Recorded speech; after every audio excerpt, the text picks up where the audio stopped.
సృష్టి ఐవీఎఫ్ సెంటర్ల బాధితులందరూ కూడా ఒక్కొక్కరిగా బయటికి వస్తున్నారు. ఏదైతే సికింద్రాబాద్లో కేసు నమోదైన తర్వాత డాక్టర్ నమ్రతాని కూడా అరెస్ట్ చేసిన పరిస్థితి ఇటు విజయవాడ కానీ వైజాగ్ ఇంకా ఇతరితర జిల్లాలలో కూడా ఒక్కొక్కరిని కూడా ఏదైతే బ్రాంచ్లు ఉన్నాయో ఆ బ్రాంచ్లకు సంబంధించిన బాధితులు బయటకు వస్తూ ఉన్నారు. ఇటువైపు మెడికల్ డిపార్ట్మెంట్ కూడా ఇప్పటికే తనిఖీలు నిర్వహించింది. అయితే ఏదైతే విజయవాడలో యూనివర్సల్ సృష్టి ఫెర్టిలిటీ బేబీ కేర్ సెంటర్ని కూడా యూనివర్సల్ ఉమెన్ కేర్గా వాళ్ళు రిజిస్టర్ చేపించిన పరిస్థితి.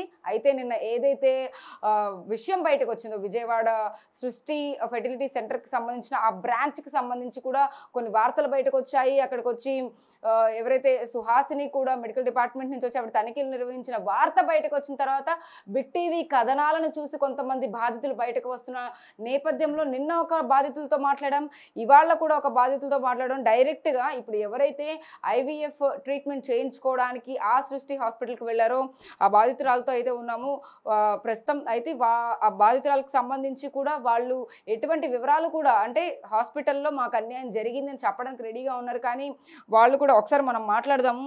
ఆమె ఆ హాస్పిటల్లో కూడా అక్కడ ట్రీట్మెంట్ చేయించుకున్నారు. ట్రీట్మెంట్ చేయించుకుని కూడా అంటే అంతకుముందు ఆల్రెడీ హాస్పిటల్కి ఎవరో చెప్పిన కొంతమంది రిలేటివ్స్ ద్వారా అక్కడికి వెళ్ళామని కూడా వాళ్ళు చెప్తున్నారు. కాబట్టి అసలు పూర్తి డీటెయిల్స్ వాళ్ళనే అడిగి తెలుసుకున్నాం అసలు ఎలా జరిగింది ఏంటి అనేది. అమ్మ మీరు ఎప్పుడు వెళ్ళారో అసలు సృష్టి ఫెర్టిలిటీ కేర్ సెంటర్కి మీరు వెళ్ళిన తర్వాత అక్కడ ట్రీట్మెంట్ ఎలా ఉండింది, మీకు ఎవరి వల్ల తెలిసింది అసలు సృష్టి అనే హాస్పిటల్ ఉంది? అక్కడ మా ఇంటి దగ్గర ఒక ఆమె చెప్పింది, నాగశ్రీయ ఆమె పేరు ఏదో ఉంటే, అక్కడికి వెళ్తే మంచిగా చేస్తారు, వెళ్ళండి, పిల్లలు కలుగుతారు, అక్కడికి వెళ్ళండి అని చెప్పారు. ఇంక చెప్తే సరే అక్కడికి వెళ్దాం, నాకు 2 పిల్లలు అయితే ఒక బాబు రీసెంట్గా చనిపోతే మళ్ళీ పిల్లలు కావాలని వెళ్ళాము. వెళ్తే ఆపరేషన్ చేయించుకుందామని వెళ్తే మేడం కాడికి వెళ్తే మేడం చెప్పారు, ఆపరేషన్ రీకెనలైజేషన్ చేయించుకుందామని వెళ్తే మేడం అదైతే ప్రాబ్లమ్స్ వస్తాయమ్మా, మీకు ఐవీఎఫ్ చేయించుకోండి, మేమే పిండాలను తయారు చేసి గర్భసంచిలో పెడతాం, మీకు ప్రాబ్లం ఏమి ఉండదని చెప్పారు. సరే అని నేను ఐవీఎఫ్ అని నాకు తెలియదు, అసలు ఐవీఎఫ్ ఏంటో కూడా తెలియదు. అయితే ఎంతైతే మేడం అని అంటే మేడం కరుణ మేడం లోపల ఉంటారు, ఆమెను అడిగితే 1,20,000 అయితే మ్యాక్సిమం చెప్పారు, 1,20,000 అయితే అని. మేము 1,20,000 కానీ సరే ఓకే అన్నాము. తర్వాత బయట ఉన్న మేడం ఏమో 1,50,000 అన్నారు. అదేంటి మేడం 1,20,000 అన్నారు అంటే మీకు టెస్టులు వచ్చిన తర్వాత తెలిసిద్ది అని అంటే, తర్వాత మా ఆయన వచ్చి స్ప్రోమ్ ఇచ్చి ఆ టెస్టులు చేసిన తర్వాత మరి మీ ఆయన కణాలు తక్కువగా ఉన్నాయి కొంచెం అని ఫస్ట్ అంది. తర్వాత మేడం లోపల మేడం బాగానే ఉన్నాయి అన్నీ అంది. బయట మేడం ఏమో 1,50,000 అయితే అందులోనే మెడిసిన్స్ మొత్తం మీకు మెడిసిన్స్ అన్నీ 1,50,000లో అయిపోతాయి అమ్మ అంటే, 30 ఏళ్ళు పెరిగినా మా అక్క వాళ్ళు మేము అందరం మాట్లాడినా తగ్గలేదు. సరే బెడ్ వస్తే చాలు అనుకొని 1,50,000కు ఓకే చేసుకొని వెళ్ళినాం. ఐవీఎఫ్ అంటే ఏంటో తెలియదు అని చెప్పినప్పుడు వాళ్ళు ఏమైనా ఎక్స్ప్లెయిన్ చేయడానికి ఒక సపరేట్ క్లాసెస్ అలాంటివి ఏమైనా తీసుకుని చెప్పారా దీని గురించి ప్రత్యేకంగా? చెప్పారు అంటే ఐవీఎఫ్ అంటే అంటే మా అండాలను ఏదో పెంచి లోపల తర్వాత మా ఆయన సిబ్బంది చెప్పారు, వాళ్ళే చెప్పారు, మేడమే చెప్పింది, సరిత మేడం అని ఒక మా మేడం చెప్పింది. చెప్తే సరే అని మేము దానికి వెళ్ళినాం. దానికి వెళ్తే డేట్ వచ్చిన 2వ రోజు రమ్మన్నారు. డేట్ వచ్చిన 2వ రోజు వెళ్తే ఏదో ప్రాసెస్ కింద నుంచి ఏదో ప్రాసెస్ చేసి లోపల పెట్టారు ఎగ్స్. ఇక తర్వాత నుంచి ఇంజక్షన్లు 6th డే నుంచి స్కానింగ్స్ అవన్నీ చేసి బాగానే ఉన్నాయి, లెఫ్ట్ సైడ్ ఏదో పెదగలేదు అని అన్నారు, బాగానే ఉన్నాయి అన్నారు. ఇక లాస్ట్ రోజు ట్రిగ్గర్ ఇచ్చే రోజు మత్తు ఇచ్చి ఆ ఎగ్స్ తీశారు. 3వ రోజు వెళ్తే గర్భసంచిలో నీరు ఉందన్నారు. ఆ గర్భసంచిలో నీరు తీయడానికి ఇంజక్షన్ ఏమో 6,000 అంట, మేడం వాళ్ళ ట్రీట్మెంట్ ఏమో 5,000 10,000 అవుతాయి అన్నారు అదే రోజు. మరి ఆ 1,50,000లో కాకుండా మళ్ళీ ఎక్స్ట్రా 15,000 అయినాయి. ఇంకా అయితే సరేలే అని మళ్ళీ ఆ 10,000 కట్టి ఆ గర్భసంచిలో నీరు తీపిచ్చిన తర్వాత మళ్ళీ తర్వాత రోజు 5వ రోజు ఎగ్స్ పెట్టించారు. ఇంకా 10,000 బ్యాలెన్స్ కట్టాలి మేము. ఇంకా అప్పటి నుంచి 50,000 20,000 అట్లా కట్టుకుంటూ వచ్చినాం. టోటల్ ఎంత కట్టారు ఇప్పుడు దాకా మీరు అక్కడ డబ్బులు? ఇప్పుడు దాకా 1,50,000 ఏమో ట్రీట్మెంట్కి ఓన్లీ, తర్వాత 15,000 మెడిసిన్ సపరేట్గా. మళ్ళీ స్టార్టింగ్ ఫస్ట్ రోజే ఏదో టెస్టులని అయ్యని హార్మోన్ టెస్టులని అయ్యని అవి 12,000 ఏమో అయ్యి ఉంటాయి. తర్వాత 15,000 మళ్ళీ గర్భసంచిలో నీరు తీయటానికి ఆ రోజు ఇంకో 10,000, అవి 15,000. ఈ కట్టిన తర్వాత మందులు 900 కూడా ఆగలేదు వాళ్ళు డబ్బులు. అంటే అక్కడికి వెళ్ళిన తర్వాత ఇంత కట్టాలని చెప్పి స్టార్టింగ్ మీకు చెప్పారు, ఎంట్రీ ఫీజు ఇంత ఇంత ఉంటది అని చెప్పి ఏమైనా చెప్పారా మీకు లోపల హాస్పిటల్లో? ఓపీకి 500 రాపించుకున్నారు. ఇవన్నీ కాకనే ఈ 1,50,000 ఈ 15,000 మీరు కట్టిన రిసిప్ట్స్ కూడా చేతిలో పట్టుకున్నారు ఆ బాధితురాలు? ఒకసారి చూద్దాం వాటిని కూడా ఒక్కొక్కటి కూడా. అంటే ఇప్పుడు ఏదైతే సృష్టి ఫెర్టిలిటీ చూడొచ్చు, యూనివర్సల్ సృష్టి కదా, ఈ ఫైల్ మొత్తం కూడా ఒకసారి మనం అబ్జర్వ్ చేస్తే డాక్టర్ నమ్రత ఫోటో చాలా క్లియర్గా కనపడుతుంది. యూనివర్సల్ సృష్టి ఫెట్టో అండ్ గైనో అంటే ఒక్కొక్కళ్ళకి ఒక్కొక్క, అంటే ఐవీఎఫ్కి ఒక ఫైల్ ఉంటుంది, ఐయుఐకి ఒక ఫైల్ ఉంటుంది, సరోగసికి ఇంకొక ఫైల్ ఉంటుంది. అలా ఫైల్ ఏదైనా కానీ కామన్ ఫోటో డాక్టర్ నమ్రతతో పాటు ఇక్కడ విజయవాడలో కరుణ అని చెప్పి ఇంకొక డాక్టర్ కూడా ఉంటారు. ఎవరైతే వాళ్ళకి పిల్లలు కావాలని కానీ లేకపోతే దీనికి సంబంధించి కూడా ఎవరైతే ఇప్పుడు ఆల్రెడీ వాళ్ళకి పిల్లలు ఉన్నారు, ఇంకొక బాబు చనిపోయిన తర్వాత కూడా వాటికి సంబంధించి చూడొచ్చు ఏమేం చేస్తాం ఏంటి అనేది ప్రతి ఒక్కటి కూడా డీటెయిల్డ్గా హాస్పిటల్ విజువల్స్ కానీ ప్రతి ఒక్కటి కూడా, అంటే హాస్పిటల్ లోపల ఫోటోలతో సహా ప్రతి ఒక్కటి. Centre run by gynaecologist and fertility specialists with 25 years of experience. 25 years of experience అని పెట్టి బాధితులందరూ కూడా ఎవరైతే వాళ్ళకి ఐవీఎఫ్ ద్వారా కానీ ఐయుఐ ద్వారా కానీ సరోగసీ ద్వారా కానీ పిల్లలు కావాలనుకుని వస్తూ ఉంటారో వాళ్ళందరినీ కూడా ఇలాంటి ఫైళ్ళల్లో ఇలాంటి ఏదైతే చూడొచ్చు మనం ఈ బిల్స్ అన్నీ కూడా. ఏమో బిల్స్లో ఎంతెంత కట్టించుకున్నారో ఒకసారి చూపిస్తారా మాకు? ఒకసారి చూద్దాం. ఆ బిల్స్ అన్నిటిలో కూడా చాలా క్లియర్గా మనకి కనపడుతుంది. ఒక దాంట్లో 15,000 నేను క్లియర్గా చూస్తున్నాను, మీరు పక్కన బాక్స్లో చూడొచ్చు. 15,000 ఒక దాంట్లో, ఇంకొక దాంట్లో కొంత 10,000 ఒకటి, అలా చూడొచ్చు. ఇక్కడ 10,000 ఒకసారి, ఫోన్పే కూడా కట్టారంటే ఇందులో 40,000. ఇట్లా చూసుకుంటూ పోతే ఒక్కొక్క దాంట్లో వాళ్ళు దాదాపుగా కూడా 2 లక్షల రూపాయల వరకు కూడా సృష్టి ఫెర్టిలిటీ కేర్ సెంటర్లో వాళ్ళు డబ్బులు పోసిన పరిస్థితి. మీరు ఏం చేస్తుంటారమ్మా? మీ హస్బెండ్ కానీ మీరు కానీ? హస్బెండ్ సెక్యూరిటీ చేస్తారండి, నేను ఇంట్లోనే ఉంటాను. ఇవన్నీ అప్పులు తెచ్చుకున్నాం. కానీ మరి మా ఎగ్స్ పెట్టారు, మా పిండాన్ని పెట్టారు, నాకు చూపించారు, పెట్టింది కూడా చూపించారు. మా ఆయన వచ్చి శాంపిల్ ఇచ్చి వెళ్ళడం. అంటే కేవలం అంటే ఇప్పుడు మీకు ఒక బాబు చనిపోయాడు కాబట్టి ఇంకొక బాబు కోసం అని చెప్పి, అంటే ఆల్రెడీ పెద్ద ఆపరేషన్ చేయించుకున్నారు పిల్లలు పుట్టకుండా చేయించుకున్నాను. మళ్ళీ మా ఆపరేషన్ జరిగాక ఇక ఎట్లా జరిగిందని వెళ్తే ఇక ఇది చెప్పాక ఇది చేయించుకున్న తర్వాత ఆ ఎగ్స్ పెట్టిన తర్వాత 10 రోజులకి మీకు అనుమానం ఏం రాలేదా? ఆల్రెడీ పిల్లలు పుట్టకుండా ఆపరేషన్ చేశారండి, ఇలాగా మరి ఏమైనా ఇబ్బంది అవుతుందా లేదా, పిల్లలు పుట్టే అవకాశం ఉందా అని ఏం అడగలేదు? అడిగితే మేడం ప్రాబ్లం ఏమీ రాదు, మీకు ఈ సైడ్ ఎఫెక్ట్స్ కూడా ఏముండవు, మీకు నార్మల్గా ఎలా అయితే ప్రెగ్నెన్సీ అయితే డెలివరీ అయినాయో ఆ ప్రాబ్లమ్స్ వస్తే తర్వాత కూడా మీరు ఎక్కడికైనా వెళ్ళొచ్చు అన్న తర్వాతే మేము ఇందులోకి దిగినాము. ఆ పెట్టారు కూడా 10 రోజులకే, అది 10వ రోజుకే బ్లీడింగ్ అయిపోయింది. వెళ్ళిను 10వ రోజుకి వెళితే వాళ్ళే టెస్ట్ బ్లడ్ అదే ఒక 2,000 ఏదైతే వీర్యం ఎక్కించారో అదంతా బ్లడ్ ద్వారా బయటకు వచ్చేసింది. పడిపోయింది 10వ రోజే పడిపోయింది.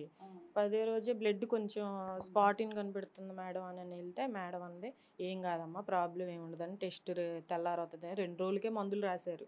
బాగలేదంటే మందులు ఎక్స్ట్రా చేయాల్సింది పోయి వాళ్ళు 2 రోజులకే మందులు ఇచ్చారు. వెళ్తే దాదాపు ఎన్ని మందులు వేసుకుని ఉండేవాళ్ళు? అంటే మీరు టాబ్లెట్స్ రోజుకి ఇన్ని వేసుకోవాలని అని చెప్తే రోజుకి 13 టాబ్లెట్లు, ఒక తొడకు ఒక ఇంజక్షన్, మళ్ళీ ఇక్కడ తొడకను తొంటికి ఇంజక్షన్లో, మళ్ళీ ఐవీఎఫ్ స్టార్ట్ అయిన కాడ నుంచి ఇంజక్షన్లు ఉంటాయి తొంటికి బొడ్డు దగ్గర అట్లా కొన్ని ఉంటాయి. అవన్నీ చేయించుకున్నా కొంచెం గడ్డలు కట్టి ఇవన్నీ బ్లడ్ అయ్యి ఆ బెడ్ పడిపోయిన తర్వాత ఇక మళ్ళీ మేడాన్ని కన్సల్ట్ అవుదామంటే మరి ఇంతవరకు లేదు, అసలు రిపోర్ట్లు వాళ్ళ దగ్గరే ఉన్నాయి. ఇవన్నీ నార్మల్గా వాళ్ళు ఇచ్చిన అప్పుడు స్టార్టింగ్లో ఓపీ రాసేటప్పుడు ఇస్తారు కదా, అలాంటి ఫైల్ అనమాట ఇది. ఒరిజినల్ డాక్యుమెంట్స్తో సహా ప్రతి ఒక్కటి వీళ్ళు ఏవైతే ఉంటాయి రిపోర్ట్స్ అన్నీ కూడా హాస్పిటల్ యాజమాన్యం దగ్గరే ఉన్నాయి. ఈవిడ ఏదైతే ఇంజక్షన్ చేయించుకున్నారో ఆ వీర్యం ఎక్కించిన తర్వాత కాలు బాగోక ఆవిడ నడవలేకపోతే వాళ్ళ ఇంటి దగ్గరికి వచ్చి మనం ఇప్పుడు ఈ కవరేజ్ అనేది చేస్తున్నాం. ఆవిడ నడవలేని సిచ్యువేషన్లో ఇప్పటికీ ఉన్నారు, ఆ టాబ్లెట్స్ వేసుకుంటూ ఉన్నారు. హాస్పిటల్ మూసేశారని చెప్పి ఎప్పుడు తెలిసింది మీకు? మాకు మొన్న శనివారం తెలిసింది ఆ న్యూస్. ఇంకా అంటే వార్తల్లో న్యూస్ వచ్చింది. ఇంకా ఆ న్యూస్ చూసా భయం వేసి ఇక రోజు వెళ్తా ఉన్నాం, మా నాన్నగారిని పంపిస్తా ఉన్నా అక్కడికి. వెళ్తే ఎవరూ లేరమ్మా మూసేశారు అని అన్నారు. ఈరోజు నాన్నగారు వెళ్తే మీరు కలిసారని చెప్పాక వచ్చారు. ఆ రిపోర్ట్లన్నీ అయితే మళ్ళీ నేను నార్మల్ కావడానికి మెడిసిన్ వాడాలంట. మరి ఆ మెడిసిన్ తీసుకొని అసలు మెడిసిన్ కావాలంటే ఇప్పుడు హాస్పిటల్ ఖచ్చితంగా ఓపెన్ చేయాలి. ఉంటే వేరే వాళ్ళ దగ్గర చూపించుకోవాలన్నా కూడా దీని గురించి తెలియాలి. ఆ రిపోర్ట్లు కావాలంటున్నారు. అక్కడ ఉన్నాయి ఆ రిపోర్ట్లు. వాళ్ళు ఇవ్వలేదు, మరి ఇంతవరకు కన్సల్ట్ అవ్వలేదు మాతో. మాకేమీ ఇంతవరకు చెప్పలేదు. మొన్న వెళ్ళినా మూసేసి ఉంది. ఆ భయం అందువల్ల మాకేమైనా మోసం జరిగిందేమో అని భయంతో మేము వచ్చినాం. కానీ ఫోన్ చేశారా? మొన్న మొన్న ఎవరైతే మా హస్బెండ్ చేస్తే ఈరోజు హాస్పిటల్ లేదు, క్లోజ్ అని చెప్పారు. మండే చేసినాం. మా శనివారం తెలిసింది న్యూస్. నిన్నే చేసాం. శనివారం తెలిసిన రోజే భయం వేసి అమ్మో ఏంటి ఇలా జరిగిందని ఫోన్ చేస్తే వాళ్ళు లేరు, మూసేసారు అని అంటే ఇక మాకు అప్పటి నుంచి ఇక భయం వేస్తుంది. మాకు కూడా మోసం ఏమైనా జరిగిందేమో, మరి ఇంత డబ్బులు కట్టినాక. మీ నాన్నగారు ఇప్పుడు హాస్పిటల్ దగ్గరకు వచ్చి మాకు కనపడిన తర్వాత ఆయన అక్కడక్కడే తిరగడం చూసిన తర్వాత మేము అడిగితే అప్పుడు చెప్పారు ఇట్లా ఇంకెంతమంది బాధితులు ఉండొచ్చు అంటే మీరు వెళ్ళినప్పుడు ఎవరైనా పేషెంట్లు రావడం చూస్తూ ఉండేవాళ్ళ? ఉన్నారు పేషెంట్లు, ఫెయిల్ అయిన వస్తూనే ఉన్నారు. జనం చాలా మంది వస్తూనే ఉన్నారు. మీ హస్బెండ్ దగ్గర నుంచి వీర్యం ఎలా తీసుకున్నారు అంటే ప్రాసెస్ ఏమని చెప్పారు? దానికి ఏమైనా డబ్బులు తీసుకున్నారా? దానిక మామూలుగా ఫస్ట్ రోజు అయితే తీసుకున్నారు 500 మరి ఎంతో అయిందో. మా ప్రాసెస్ ఎట్లా అంటే తీసుకెళ్ళి అట్లా ఏంటి అట్లా తీసుకున్నారు ఏంటంటే మామూలుగా ఇక చేతోనే అని చెప్పారు. మరి ఇక అవన్నీ నేను అడగలేదు. ఇక మోసం జరిగిందో లేదో ఆ దేవుడికే తెలియాలి. మరి ఆ పిండం ఎందుకు నిలవలేదో వాళ్ళకి, ఆ డాక్టర్లకే తెలియాలి. మరి అసలు అది ఎలా జరిగిందో ఏందో మాకు ఇంతవరకు మరి నీకు ఇలా జరిగిందమ్మా, నీకు ఇలా పిండం ఇలా జరిగి నీకు ఇలా అబోర్షన్ అయింది అని నాకు ఇంతవరకు ఏం చెప్పలేదు. ఇప్పటికి నాకు 8వ తారీఖు పెట్టారు, పోయిన నెల 8వ తారీఖు పెట్టారు. 10 రోజులకి వస్తే లేదమ్మా మీకు పిండం ఏం లేదని చెప్పారు. ఆ రోజు తర్వాత మళ్ళీ రెండో రోజు చేస్తే అసలు ఫస్ట్ రోజు అన్నా 11.58 ఉంది పిండం సైజు, ఎదుగుదల లేదు అన్నారు. మళ్ళీ నెక్స్ట్ డే రెండో రోజుకి చేస్తే అసలుకి ఏమీ లేదు, 6 ఉంది. మెడిసిన్ కూడా ఆపేయండి అన్నాక బ్లీడింగ్, గడ్డలుగా బ్లీడింగ్, కడుపులో నొప్పి అవుతుంది. మరి మెడిసిన్ ఇవ్వలేదు, మందులు ఇవ్వలేదు. ఆ ఇంజెక్షన్స్ ఏం చేశారంటే అవన్నీ గడ్డలు అయిపోయి కొంచెం నొప్పులుగా ఉన్నాయి అంతే. అది ఓపెన్ చేస్తే మేము వెళ్దామని చూస్తున్నాం. చూడొచ్చు అంటే ఒక బిడ్డకి జన్మనివ్వడానికి తల్లి ఎంత కష్టపడుతుందో తెలిసిన లేడీ డాక్టర్లే ఇంత కిరాతకంగా ప్రవర్తించారంటే నిజంగా అర్థం చేసుకోవచ్చు. ఆ తల్లి వెళ్ళారు, అయినా కూడా ప్రెగ్నెన్సీ వస్తుందో రాదో కూడా తెలీదు. ఏదో ట్యాబ్లెట్లు ఇచ్చారు, ఏదో ఇంజెక్షన్లు చేశారు, వాళ్ళు డబ్బులు కూడా కట్టారు. డబ్బుల విషయం పక్కన పెడితే ఖచ్చితంగా వాళ్ళ మనోభావాలతో ఆడుకున్నారు. ఖచ్చితంగా వాళ్ళకి పిల్లలు కలగాలి అన్న ఒక ఉద్దేశంతో ఎవరో ఒక చిన్న బాబు చనిపోయాడు, వాళ్ళ సొంత కొడుకు ఒక విషయంలో చనిపోయిన పరిస్థితుల్లో ఆపరేషన్ అయిపోయినప్పటికీ కూడా ఖచ్చితంగా ఇంకొక బాబు కావాలి అనుకుని సృష్టి హాస్పిటల్కి వెళితే జరిగిన తంతి ఇదంతా. సో దాదాపు అంటే ఒక 1 month అవుతుందమ్మా మీకు వీర్యం ఎక్కించిన తర్వాత? ఎన్ని టాబ్లెట్లు వేసుకుని ఉంటారు ఇప్పటికి? చాలా వేసుకుని ఉంటారు. ఇవన్నీ సంచిలో అన్ని టాబ్లెట్స్ చూడొచ్చు, ఇవన్నీ టాబ్లెట్స్. ఒకసారి మనం అన్ని కొన్ని ఇంజెక్షన్స్ కూడా ఇచ్చినట్టున్నారు. ఇది కూడా చూడొచ్చు.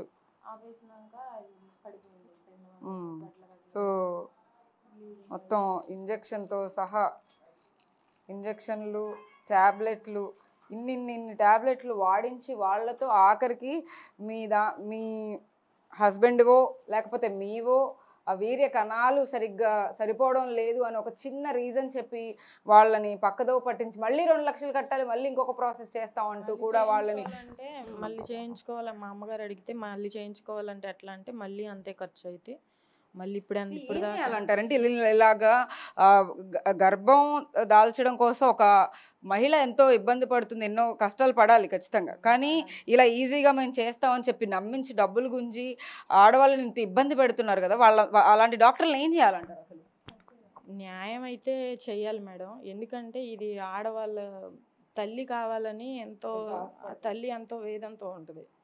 అబార్షన్ అయింది, బిడ్డ అందలేదంటే ఆ తల్లి బాధ ఎవరికి చెప్పలేము, అది వర్ణించలేము. ఇలాంటి వాళ్ళని ఖండించాలి. ముందు జాగ్రత్తలు అయితే తీసుకోవాలి పోలీసులు కానీ ఎవరైనా కానీ. న్యాయం చేయాలి, ముందు న్యాయం జరగాలి. ఇలాంటి వాళ్ళందరికీ న్యాయం చేయండి. మిమ్మల్ని ఏం అడగం. అన్యాయం అయితే జరగొద్దు, ఎవరికైనా సరే న్యాయం చేయండి, మేము కోరుకునేది ఇది ఒకటే. మా విషయంలో న్యాయం జరిగిందా అన్యాయం జరిగిందా ఇంతవరకు మాకేమీ తెలియదు. హాస్పిటల్ వాళ్ళు మమ్మల్ని ఇంతవరకు కన్సల్ట్ అవ్వలేదు. ఎందుకంటే మేము ఉన్నవాళ్ళం కాదు, పేదవాళ్ళం. ఏదో పిల్లగాడు అందుతుడు మళ్ళీ వస్తాడని వెళ్తే లేదు మీకు బేబీ లేదు పడిపోయిందని చెప్పారు. ఇక అందుకనే ఇక ఏం చేయాలో తెలియక ఇక అలా ఉండిపోయినా. ఇక మా నాన్నగారికి మీరు కలిస్తే మీరు వచ్చారు. అది పరిస్థితి. ఆ తల్లి ఆవేదన ఖచ్చితంగా మనం చూడొచ్చు. ఒక బాబు చనిపోయిన తర్వాత ఇంకొక బాబుని ఖచ్చితంగా అంటే అది నాకు నిజంగా ఎలా చెప్పాలో కూడా నాకే అర్థం కావట్లేదు. ఆవిడ నిజంగా ఏడుస్తూ ఉన్నారు లిటరల్గా. ఇలాంటి వాళ్ళు చాలామంది బాధితులు ఉన్నారు, విజయవాడలోనే కాదు అనేక జిల్లాల్లో కూడా. ఈ సృష్టి ఐవీఎఫ్ సెంటర్లు ఎక్కడెక్కడైతే ఉన్నాయో వాళ్ళందరూ కూడా ఒక్కొక్కరిగా బయటకు వస్తున్నారు. ఎవరికి ఇలాంటి అన్యాయం జరగకూడదు. ఎందుకంటే గర్భం దాల్చాలంటే ఎంతో కష్టపడాలి. దానికి వాళ్ళకి ఏదైతే ఆ అదృష్టం మళ్ళీ వీళ్ళ ద్వారా అందుతుంది అనుకుని వాళ్ళని దేవుళ్ళ భావిస్తూ ఉంటారు ఖచ్చితంగా. సో వాళ్ళ దగ్గరికి వెళ్ళినప్పుడు కనీసం వాళ్ళ మీద కన్సర్న్ కూడా లేకుండా అతి కిరాతకంగా అనేక ఇంజెక్షన్లని లేకపోతే ఏవైతే దీని ట్రీట్మెంట్కి సంబంధించిన డబ్బుల కోసం మెడిసిన్స్ అని అవని ఇవని అని చెప్పి వాళ్ళ దగ్గర లక్షల రూపాయలు, వాళ్ళు కూడా మిడిల్ క్లాస్ ఫ్యామిలీ, వాళ్ళు ఎంతో కష్టపడి డబ్బులు సంపాదించిన డబ్బులన్నిటినీ కూడా హాస్పిటల్లో పోసిన తర్వాత ఇప్పుడు ఎలాంటిది లేదు, మళ్ళీ ఇంకొక 2 లక్షలు కట్టాలంటే వాళ్ళ ఆవేదన మనం చూసాం. వాళ్ళ తండ్రి మాట్లాడింది చూసాము, ఆవిడే డైరెక్ట్గా మాట్లాడుతూ కూడా నా కొడుకు మళ్ళీ పుడతాడు అంటూ కూడా ఆవిడ చాలా బాధపడింది.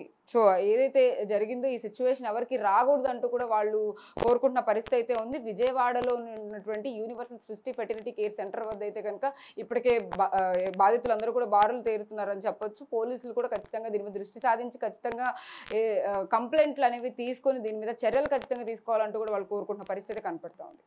వీడియో జర్నలిస్ట్ సాహిత్య బిగ్ టీవీ విజయవాడ నుంచి.